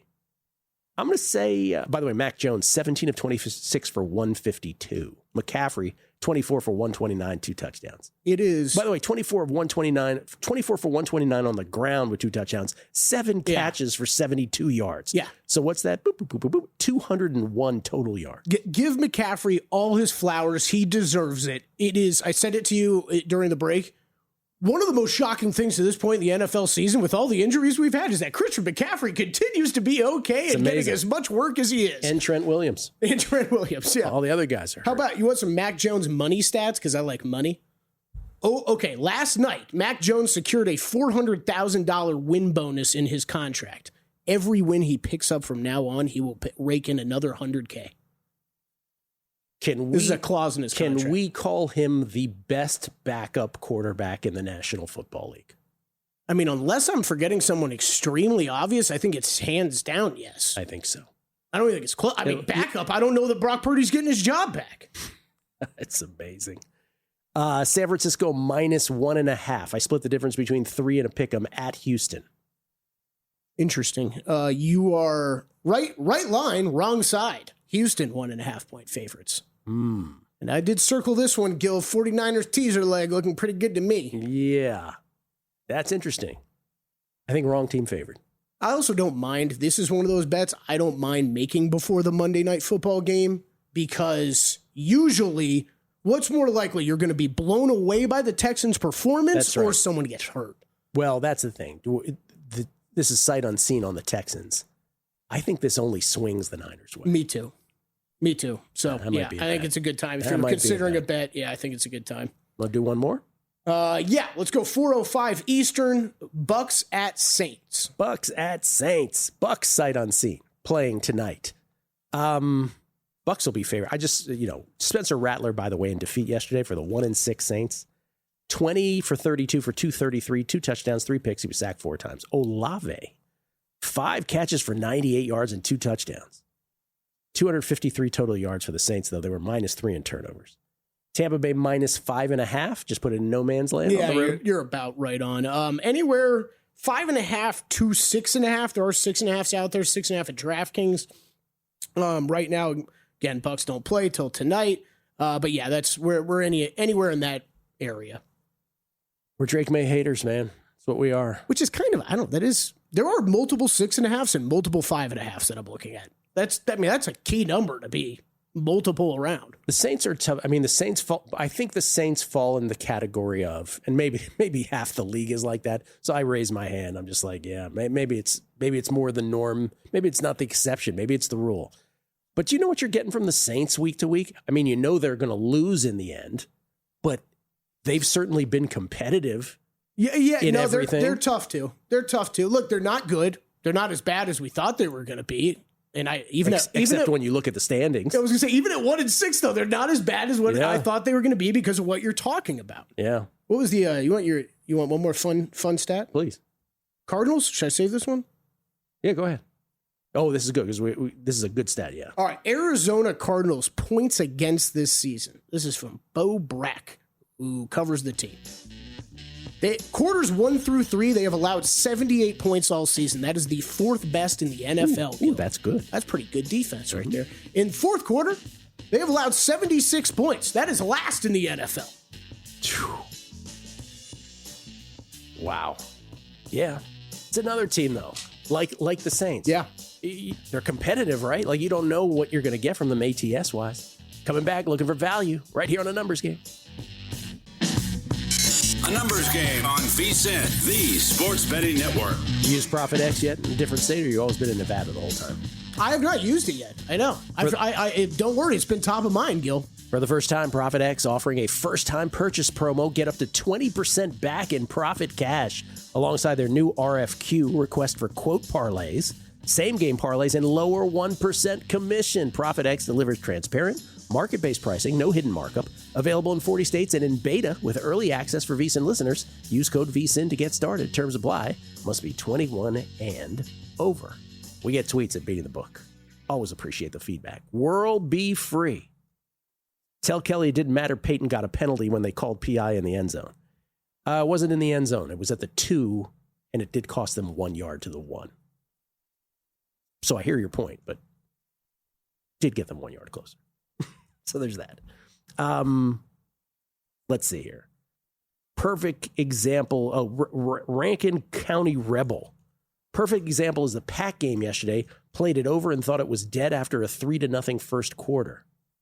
Yeah, I mean, these games, it's just amazing what is happening with the ability to score so quickly on kickoffs. The field is so shortened. Chris Heath, George Blanda, the Walter Matthau of the NFL. Scott, New York Mess 16, 78 points for quarters 1 through 3 for the Cardinals. Texans have only given up 61 for the season. Yeah, but Scott, a couple things. One, Kelly's just talking about the contrast between the first 3 quarters and the fourth quarter with the Cardinals. That was the main point. But also, the Texans have played 2 fewer games than the Cardinals at this point. Cardinals have played 7 games. Texans have played 5. Yeah, you're right. I was going to say at least 1. Yeah. So it's kind of apples and oranges. I understand your point, but that was Kelly's point, was really contrasting the Cardinals. Also, I'm not trying to fight back on the PI thing, but more of the point was if you don't. I mean, we've seen flags get picked up all the time and stuff. Like, if you don't know, you running out and causing another penalty is not going to help the case. No. Bobby Donnelly, love the show and have been listening for 6 to 7 years. After Gill's guess, could you give what the line was at open, please? This is how the show originally started, with Chrissy telling you what he was going to post after the show, i.e. his opener. Sure. I feel like I do that I think he does most of the time. I mean, usually if there's significant movement off the open, I will mention that. Man, oh man. Trying to think, there's really not much that's moved from open. The Chargers have ticked to 3. That was the first game we talked about here today. Very little movement otherwise on the board. What's amazing, by the way, thank you, Bobby Donnelly, for recalling that. Any memory of how with the regular stuff of what we used to do back in the day is always welcomed. I have to also send this shout out again to Chrissy, because for those who missed this show for years when Chrissy Andrews, my mishpucha, was doing it with me, he used to wait to post the lines. Yes. Till after guessing lines Monday mornings. Think about that. Think of how many bets, think how much CLV I lost out by not betting. I mean, that's the one I always try to bring up. It's the for so many people that think there's some grand conspiracy sometimes with Gill in this. It has blown my mind doing this with Gill for 4 years now or whatever it's been, that the man for you guys and for the sake of a show chooses to hold all of this until Monday morning when I'm sitting there Sunday at 4:30 firing away on these openers. And you see how many times he and I are looking at the same game and he misses out on the best of the number. How many lines have I gotten woefully bad and people are still like, you're making that up. Yep. Really? Because I'm 6 points off or whatever I was off. But no, it's not only the CLV lost, it's Chrissy, then Chrissy. I mean, you losing CLV. The handle he lost. Yeah, you losing CLV and Chrissy losing handle. I mean, that pales. I mean, that makes my thing pale in comparison. Sacrificing for the show. Next. I don't remember where we're at, Gill. Okay. Well, the last game we did was Tampa Bay, New Orleans. 4:25 Eastern. Cowboys at Broncos. Oh, that's an interesting game. 3-3-1 Cowboys. Cowboys crush the Washington Commodes. Denver 5-2 after that, a miracle win over the Giants. Back at Denver. Oh, this is good. Dallas, by the way, in case you missed it against Washington. First drive, 60. Here's the thing. Washington already, they knew going in they weren't going to have Terry McLaurin or Deebo Samuel. So Jaden had the likes of Chris Moore and Luke McCaffrey to throw to. Yep. Dallas, 66-yard. Lattimore, PI at the 2. By the way, from 44 out, next play, Javonte in from 2, 7-0 Dallas, less than 2 minutes in. Marshawn Lattimore has been a disaster for this football team. He has been terrible. Next time Dallas gets the ball, after getting pinned at the goal line by a Tressway punt, first play, Deron Payne stuffs Javonte in the end zone. Safety, 7-2 Dallas.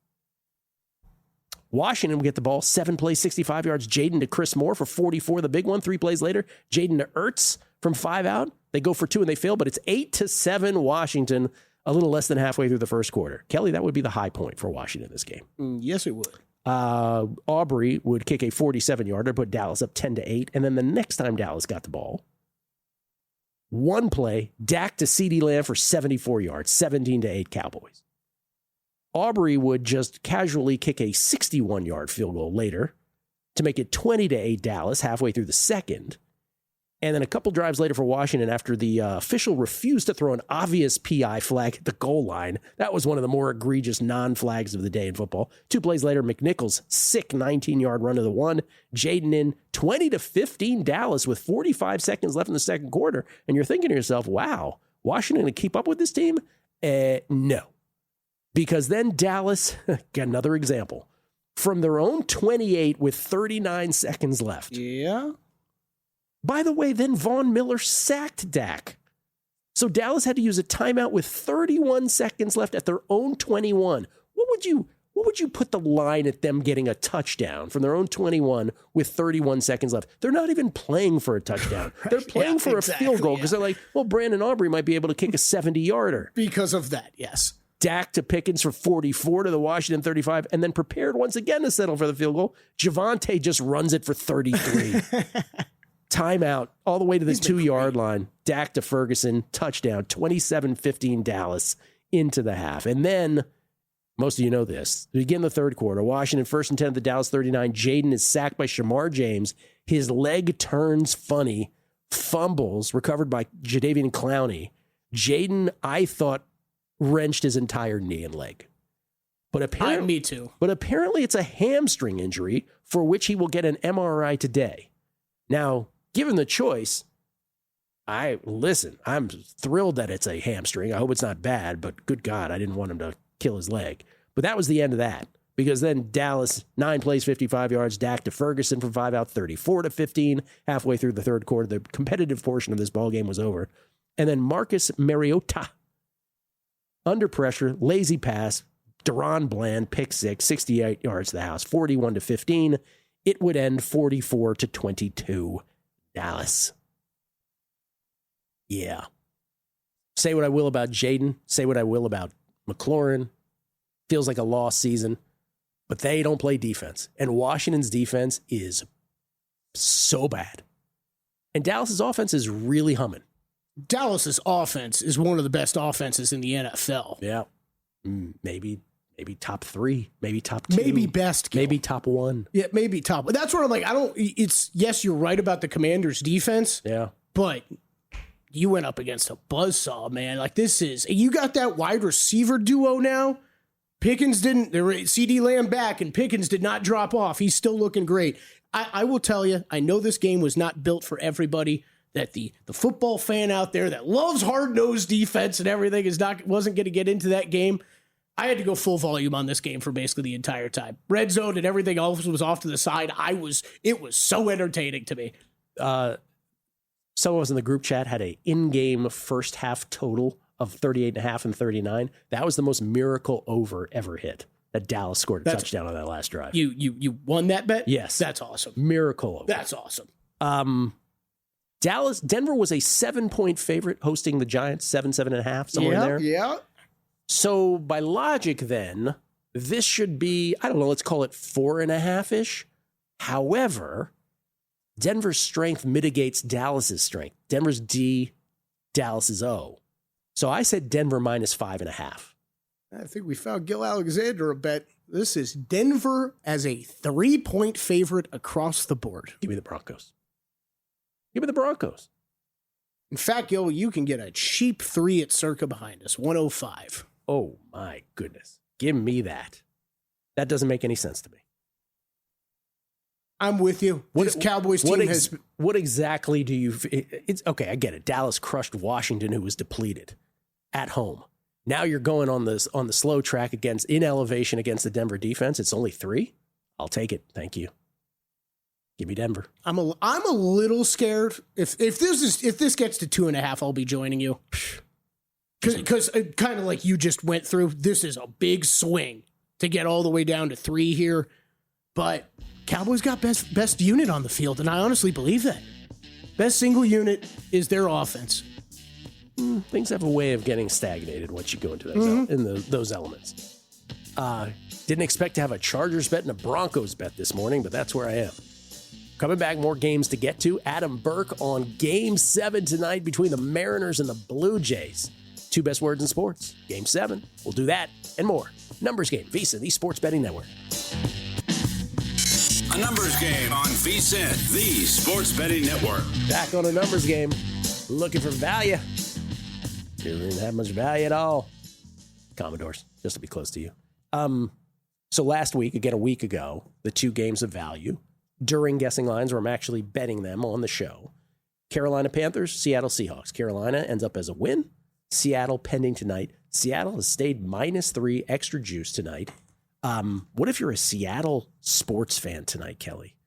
You've got the Mariners and the Seahawks going. And the Mariners starts 2 hours earlier. So what we have with football, we have the 2 games separated by 3 hours. So the 7 p.m. Eastern start, the 7 p.m. Eastern start is the Bucks at the Lions.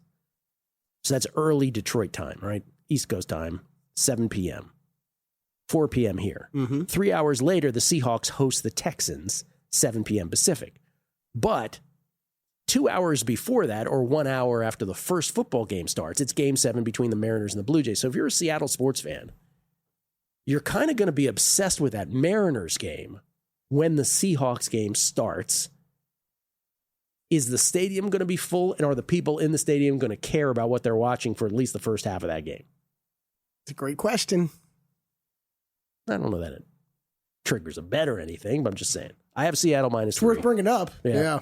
Seattle minus 3 from last week. I got Seattle too. I'm not worried about it. I'm not worried about any of that, but I'm just saying it's an interesting night for a Seattle sports fan. Ask me tomorrow, though, if I feel like it's actually an but Gill, there was nobody in the stadium. 1986, Kelley, you remember it well. Year I was born. Was it really? The New York Mets were playing the Boston Red Sox in Game 7 of the World Series. That was the famous Gary Carter. The famous World Series were in Game 6. Bucky Dent went through Buckner's. No, stop it. I'm sorry, I meant Buckner. Yeah, went through Buckner's legs. So Game 7 was a Monday night, and the Giants were playing the Washington Redskins on the same night. The reason I know this is I couldn't have cared less about Game 7 because I was watching the Skins lose to the Giants, by the way. That ended up being the Giants Super Bowl year.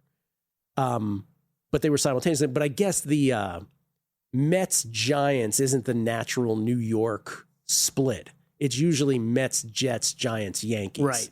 So maybe that wasn't as much of a conflict. Never fully understood that, but yeah. New Yorkers could tell me if it was a conflict or not, but I'm guessing not as much as something like tonight would be. Especially in Seattle, man. Like for the Mariners, it's huge. It's huge. Mariners have never been to the World Series. Blue Jays, obviously, famously twice, winning them both times. Okay. We get tweets at Beating the Book. The feedback continues. Love you guys. This is from Eddie Prunella. Peyton took the penalty on purpose. Let the Giants score quick so their offense could go win it. Oh, so he says... there you go. You had it all figured out. Peyton was playing chess. You're right. That's what it was. That's a good tweet. Brad Magnus has tweeted back in. He was the gentleman that talked to us about State Farm Stadium and these free plays. Yeah. These bonus plays that they're giving us. He gave us the terms and conditions. He's right. Every single day... Every single day at State Farm Stadium, that's where the Cardinals play in Glendale, Arizona. They have a sports book at that stadium. I believe Flanker Kitchen and Sports Bar, which also has the sports book, I think. Okay, if we lived there, we would be there every single day. Just by comparison. So Yes. Boomer Sportsbook here, which is Joe Asher's sports book here in town, latest new sports book. They give you, a $200 free play for signing up or whatever. I don't know what the minimum is, but it's a $200 one-time thing. You know how sports books work. It's a bonus one time. This is every single day they'll give you a $100 free play for any bet between $100 to $199, and then a $200 free play for $200 bets? 200 plus. 200 plus. Like, okay, you bet $200, so you bet you get $200 free. Every day you get one Every of those. day. I mean, according to the rules that Brad sent us. It looks good. Jason. Looks like there's a lot more house rules here probably on here that he hasn't scrolled through, but It's different. Not your people, Gill. Get out of here. Jason McKinney, if you're taking recommendations for guessing lines, could you do a recap of everybody's picks at the end of the Megapod? I lose track sometimes when Wishnev argues lines with Will. Okay, we'll try to recap the bets at the end of every Megapod. Though if we do that, no one will listen to the actual Megapod, right? They'll just forward to the end. Bert Wiedemeyer, good morning, gentlemen. I try not to advocate for people to lose their job, but don't you think McDaniel should have been fired once he stepped on the field yesterday with the sunglasses on while it was raining? LOL. I mean, talk about adding insult to injury. Hope I'm not being too harsh. Yeah, I think he'll be fired right after the show today. I do. I think in 90 minutes he'll be fired. And I don't wish that on people either. Torch D, the one who put the satin in your panties. As a Broncos fan, I didn't care about the late Sean Payton penalty at all and moved the ball from the 2 to the 1. Maybe if the Giants were on the 2, they don't score as fast and leave the Broncos less time. Also, that PI call was trash. The refs have been out to get the Broncos all season, he says. I thought the PI was a poor call as well. I really do. it wasn't great. Yeah. I've seen worse. Jack Olaquire. Gill, Kelley does a great job on guessing lines, but I do miss Chrissy's story time at the end of the segment. I think Kelley should take over story time and tell some stories from his youth. Probably not as good as Chrissy's, but I'm sure they'd be interesting. And now story time from Kelley Bydlon. You would have interesting story times because you've lived, where have you lived? Russia? Where else? Born in Dallas, Texas, lived in Anchorage, Alaska, Moscow, Russia, Caracas, Venezuela, and all over the state of Florida. I'd like to hear a Caracas, Venezuela story. I was there for a whole 11 months. Oh, were you? And then a hurricane happened and some guy named Chavez took over and we got evac'd out of the country. Evac'd. Technical term. Yep. All right, what's next? What do we got? All right, next up, 4:25 Eastern, Titans and Colts. Titans lose to the Patriots. Ward, 25 of 34 for 255, but that, 5 sacks and that fumble lost where he was untouched is just, again, unforgivable. 387 to 255 total yards, disadvantage. Titans only mustered 255 yards, -2 in turnovers. And then the Colts, who are just a juggernaut, crushing the Chargers. Daniel Jones, 23 of 34 for 288. I remember right before the season, those markets, like, who's going to start for the Colts this season? Ha! Richardson or Jones? What moron would go on national radio and talk about how Anthony Richardson should clearly be the starter over Daniel Jones? I can't think of a single person that is more than 4 feet away from me. Jonathan Taylor, 16 for 94, 3 touchdowns. Pierce, 5 catches for 98 yards. I will say the Colts, this is going to be big. Colts -14. Wow, you're all over it, buddy. 14. It has to be that, There right? is 114.5 out there at FanDuel right now. We opened at 14. We are currently at 14. Not a lot of bettings come in on this game so far. That's what it should be. I know you're shocked to hear that. Next. All right, Sunday Night Football, because what do we have? 6 buys this week? I think there are 6 teams on bye. Oh, one of those weeks, finally. Yeah. All right, Sunday Night Football, Packers at Steelers. The 4-1-1 Packers at the 4-2 Steelers. The Aaron Rodgers Bowl. Aaron Rodgers revenge spot. 3-0 Arizona. This was a weird game. 3-0 Arizona halfway through the first. Green Bay 4th and 2 at their own 49. Love to Golden for 8. 4th and 5 at the Arizona 38. Love deep to Dobbs. Has him, overthrows him. Be 3-3 now, second quarter. Arizona 2nd and 14 at their own 25. Sack, but Parsons called for a hip drop tackle. There it is. Yeah, there it is, Gill. Remember how much time we gave this a year and a half ago or 2 years ago? You know what else I spotted this weekend after we called it out last week? I saw Hawkeye come in once. Brand new NFL technology, Kelley. Dude, as told on Red Red Zone. It took like Zone. 8 minutes, by the way. Wow, the NFL so forward thinking.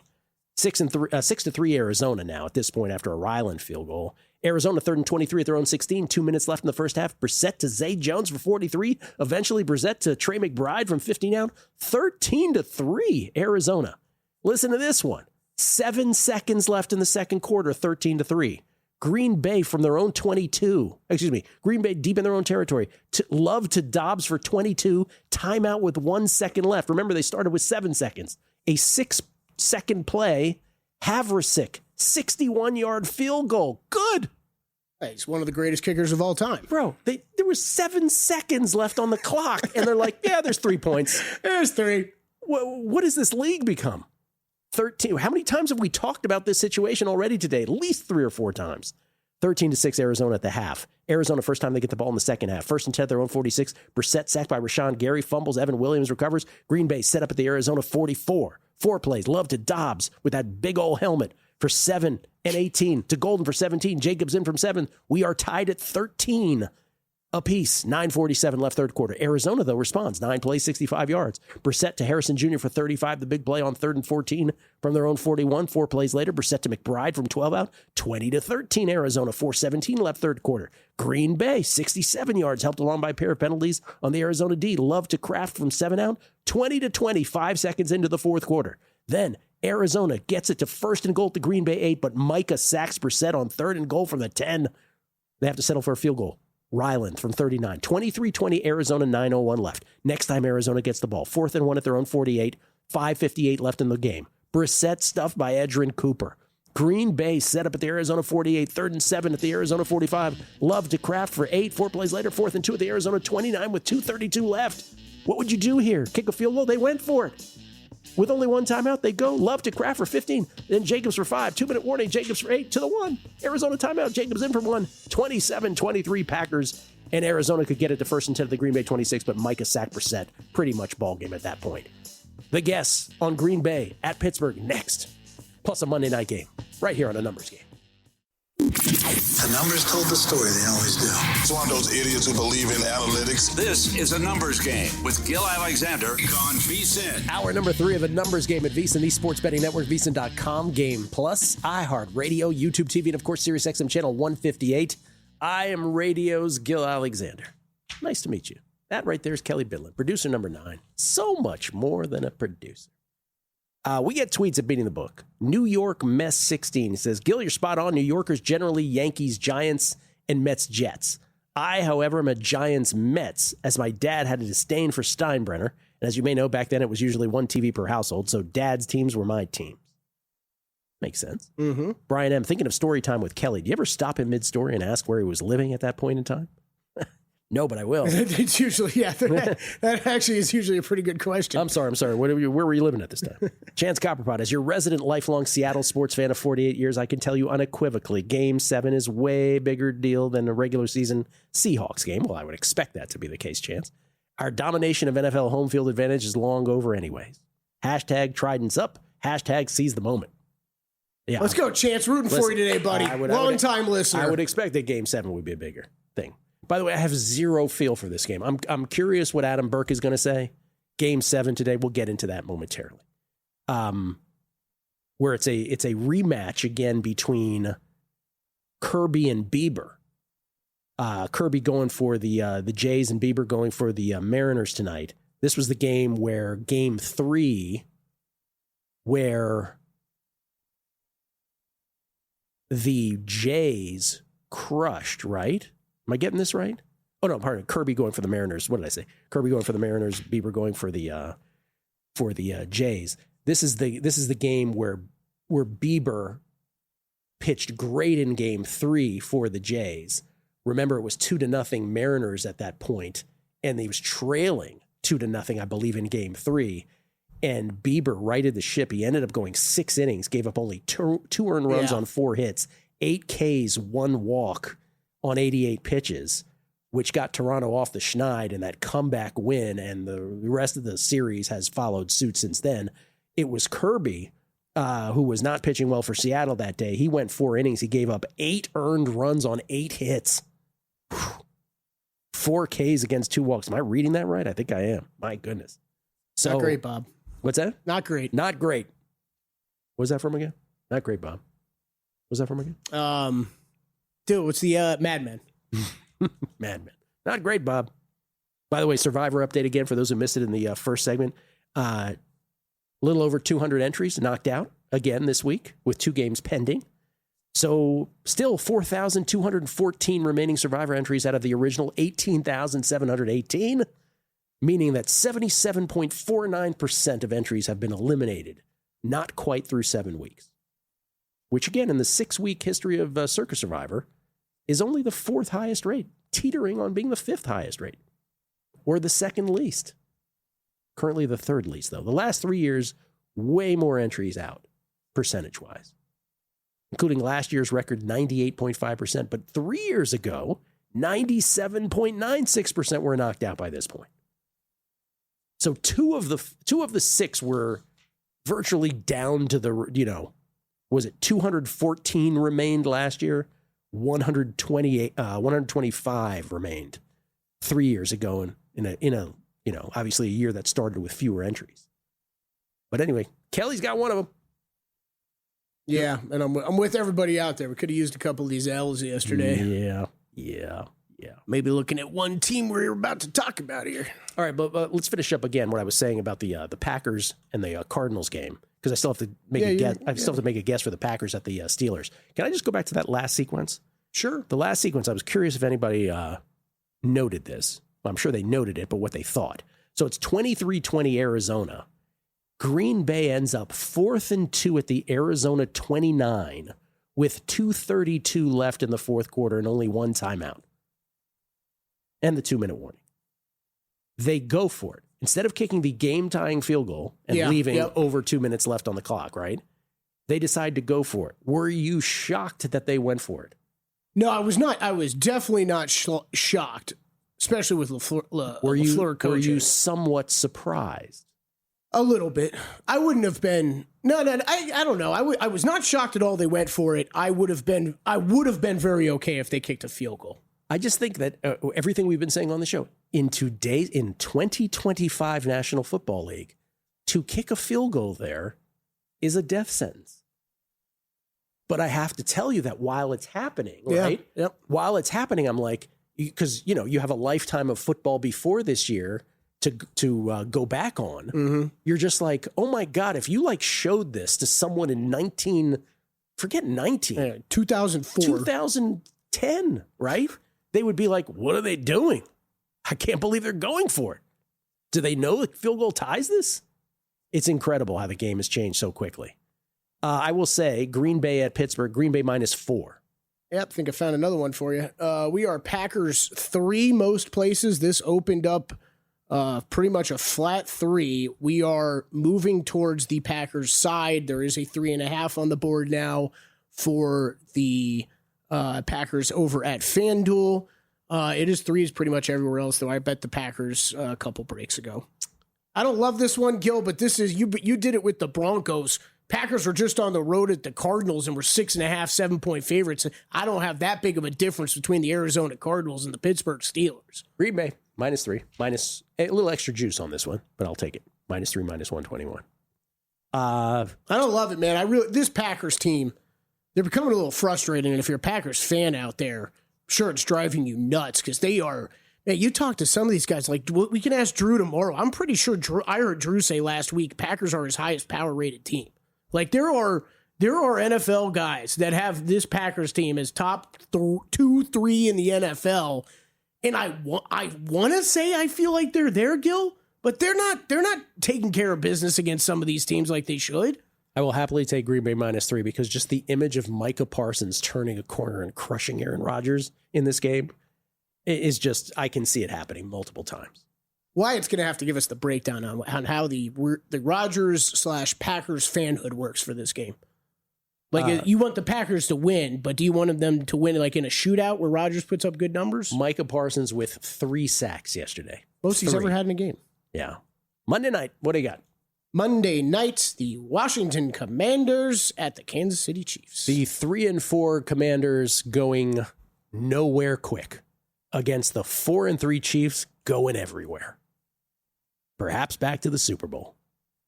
We're talking about Washington. Jaden got hurt. Before he got hurt, he was 12 of 22 for 156, 8 for 35 on the ground and a touchdown. But Washington gave up 409 total yards. Because again, say what you will about the injuries on offense. Their defense is a sieve. And Marshawn Lattimore is terrible. Terrible. Kansas City, for those who missed this game, and boy, if you blinked, you missed it. They end up beating the Raiders 31-0. The Raiders, can we just start with the macro? This Raiders mystique, this Raiders fan base that thinks that somehow your franchise is special, we're now getting towards a half a century where you've done nothing. Okay, you got to 1 Super Bowl in 2002, but we're over 40 years now. Stop already. You stink. You've always stunk, since then. Kansas. Here's the game yesterday. Ready for this? Las Vegas punt. Kansas City, 92-yard drive. Mahomes to Rice from 2 out. Hunt hurt on the play, but he comes back 7-0 Kansas City. Las Vegas punt. Kansas City, 4th and 1 at their own 40. Mahomes screams at the sideline. It blank and never blank and works, man. Meaning faking to try to draw them off sides. It was so great. Then he hands it off anyway. Hunt for 3. So good. But the greatest part of that was the Raiders not being phased at all.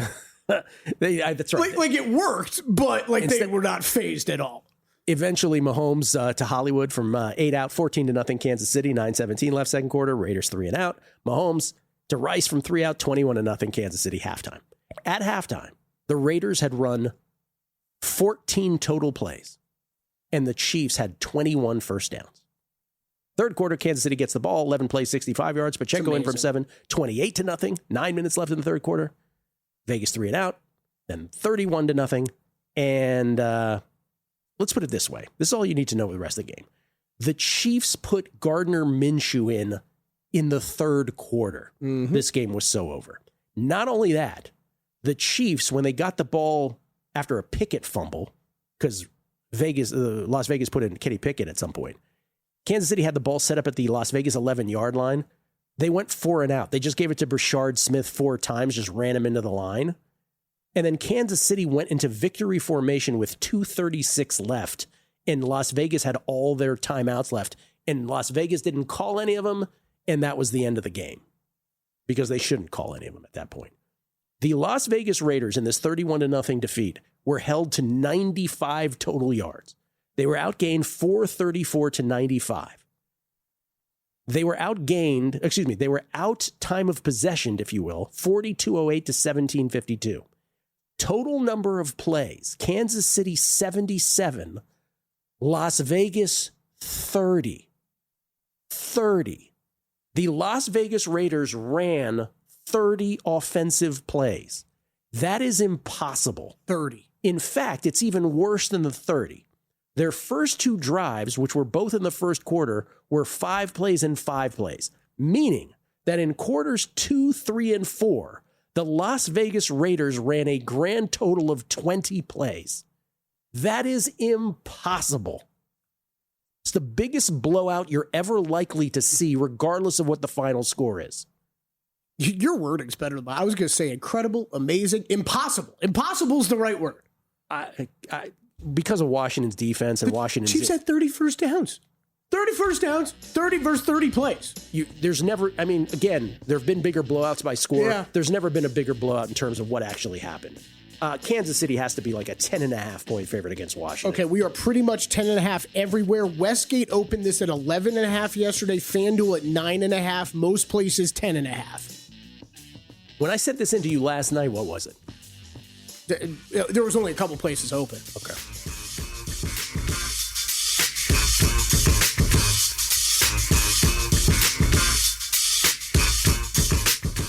This podcast is sponsored by Talkspace. You know when you're really stressed or not feeling so great about your life or about yourself? Talking to someone who understands can really help. But who is that person? How do you find them? Where do you even start? Talkspace. Talkspace makes it easy to get the support you need. With Talkspace, you can go online, answer a few questions about your preferences, and be matched with a therapist. And because you'll meet your therapist online, you don't have to take time off work or arrange childcare. You'll meet on your schedule, wherever you feel most at ease. If you're depressed, stressed, struggling with a relationship, or if you want some counseling for you and your partner, or just need a little extra one-on-one support, Talkspace is here for you. Plus, Talkspace works with most major insurers, and most insured members have a $0 copay. No insurance? No problem. Now get $80 off of your first month with promo code SPACE80 when you go to Talkspace.com. Match with a licensed therapist today at Talkspace.com. Save $80 with code SPACE80 at Talkspace.com.